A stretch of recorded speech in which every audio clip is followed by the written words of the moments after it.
Okay, Nick Collier here, and it's story time once again. And this story is going to take us back to, maybe 1988 or 9. What am I, 30, 35, somewhere in there?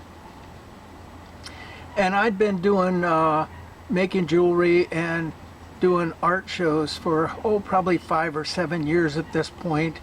And I was kind of burnt out, and I had one year that particular year wasn't the greatest of years. It wasn't the worst of years, but it wasn't any inspirational year. And I was wondering how I was going to make it through the winter. I mean, because you get all the way to Christmas and you have those last Christmas shows, and then there isn't nothing until May. And so you better have some money saved up in order to get through that period of time.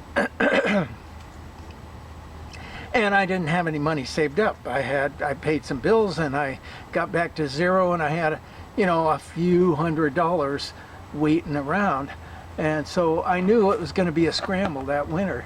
So, but prior to the whole Christmas season, I did a show locally in Nevada City that was a kind of a known show. I mean, it was something, for one, I enjoyed it because all of my friends walked in front of my booth, where that didn't happen most of the time. Most of the time I was out in some strange town, and just faceless people would walk in front of my booth, and some would stop, and I wouldn't know anybody. But in my town, I knew most everybody, at least at that point. So I get all set up, and I'm ready to go, and we have it's Thanksgiving weekend, by the way. So Thanksgiving happens on Thursday. I set up on Wednesday, and then we come back on Friday and finish setting up and start the show. So I'm doing the show, and Friday was a pretty good day, Saturday was a really great day, and Sunday rolls around, and we all know that Sunday's not going to be a great show. And by the way, I'm sitting in front of my friend's koi pond. I don't know if you can see the fish that are in this pond, but they're about this big. There must be 20 or 30 of them just kind of floating around in the pond. I'm down at Morgan Hill, which is just south of San Jose in California. So where are we at? The show. Right, Sunday rolls around. I know it's not going to be a real busy day, but it'll be like the icing on the cake. And I had a pretty good show, so I was very happy. So I'm hanging out, waiting around, and this one person comes by and another person comes by, and this one woman comes by that's kind of locally famous. And as I've said before, in Nevada City, at least back in the 80s, there was a psychic on every corner. And sure enough, Faith Havvard walks in front of my booth. And she stops, and she's looking at my jewelry, and she likes my jewelry, and she says, "Hey, you want to trade?" And I'm not exactly a psychic kind of guy, but I was feeling generous. And she traded for a $75 piece, or maybe a $50 piece, I'm not sure. And it was a piece that I didn't care that much about, so I said, "Yes, I'll trade you." So, and she says, "Okay, well, save this piece and give it to me when you come and get a session." And I said, "Well, I'll just take a piece with you, and I'll give you a call for the session." So, we finish the agreement, and and she takes off. And it was just like, for me, it was just like, I'll just give her a gift for being who she is. I'm gonna have a little of my juice here.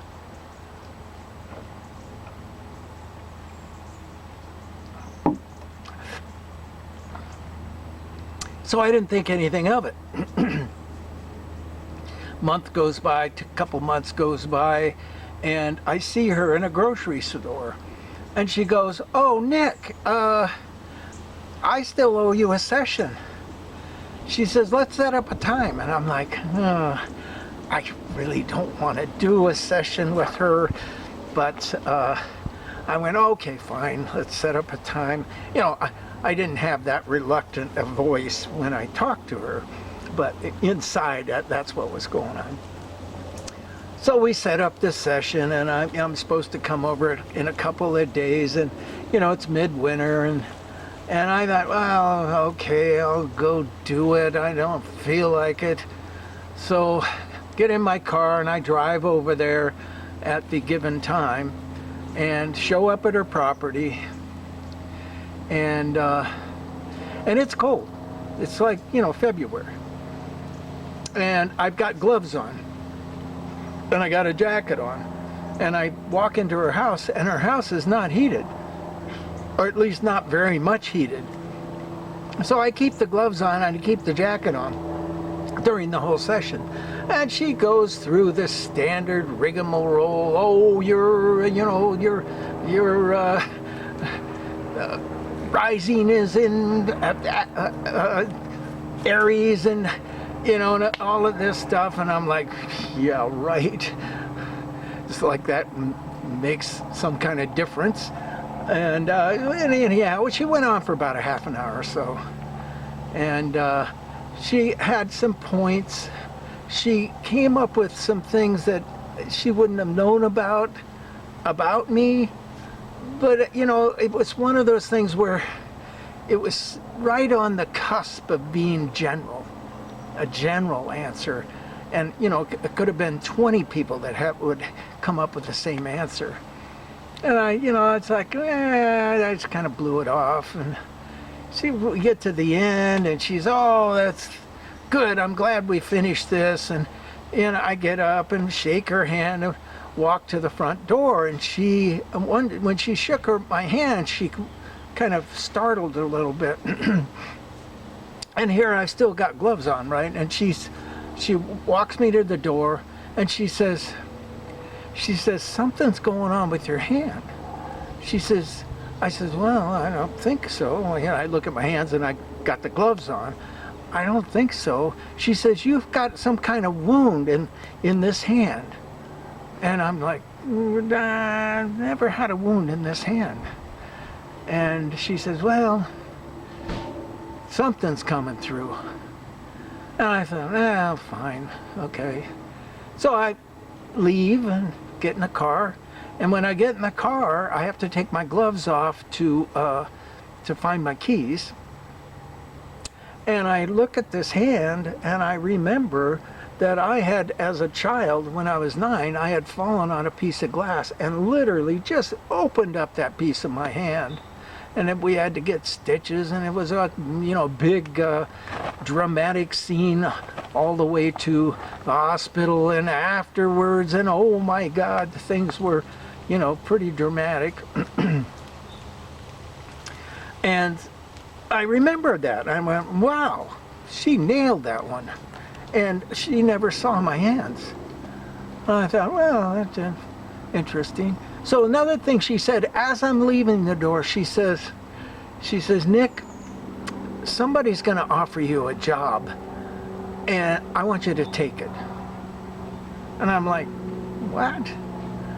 In my head, I'm not, I'm acting really attentive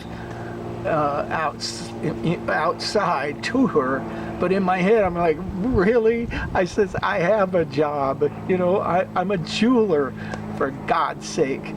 But she says this, and I go on, and I get in the car, and I realize there's this cut in my hand, and I'm thinking, wow, she pretty much nailed that one.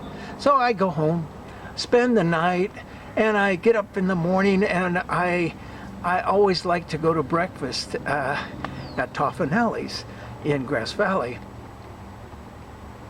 and it's kind of a family setting. You always see 2 or 3 people, and it's kind of fun. So I get to go there, get a couple of eggs, and a couple pieces of toast, and I'm good for the day.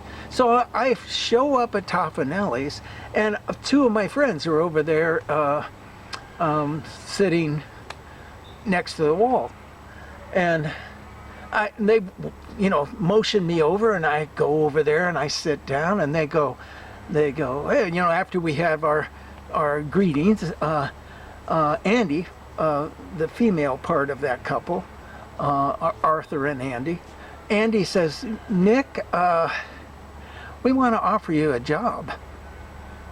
And I went, really? I mean, this is like nothing happened between Faith Havvard and talking to Andy. I went home, I had some dinner, I fell asleep, I woke up the next morning, I went to Toffanelli's, boom. And it was like, whoa. I says, okay, I'll take it. And she says, it's a peer counselor trainee job with Head Start. And I'm like, really? So, I says, I'll take it. She says, great. So she gets me kind of signed up, and, of course I have to go do all the paperwork later, but, and the job is in Auburn, which is about 30 miles away. So I show up at this job, and it's, February sometime, midwinter, and I am literally thrown into a matriarch society. Head Start is filled with women. There was, I think, 3 or 4 men in this whole complex. And, I was the young buck, 30 some odd years old, strong and healthy, and, some say good looking. I could never tell. And I was thrown into this matriarch, and I became the favorite son, which was quite interesting because I had trouble relating to women up until that point in my life. I would always shy away. I was very shy. I had a hard time, and yet I was tossed into this environment, and everybody treated me like a king, and I got this feeling that I was okay. That job only lasted 1 year, but within a couple of months, I'm feeling pretty strong and healthy. On top of it, being the sexual male that I was, I must have gotten laid about 20 times that year by 20 different women. They were constantly chasing me down, which was pretty cool because I had a very low self-esteem, especially attractiveness-wise, because for some reason I would always repel women. So there was this piece that I literally, within that year, I made a huge quantum leap in my emotional growth. Those damn eye flies. In my emotional growth, and it all kind of leads back to Faith Havvard in that evening and telling me to get a job, or get that job. Anyhow, this is Nick Collier checking out.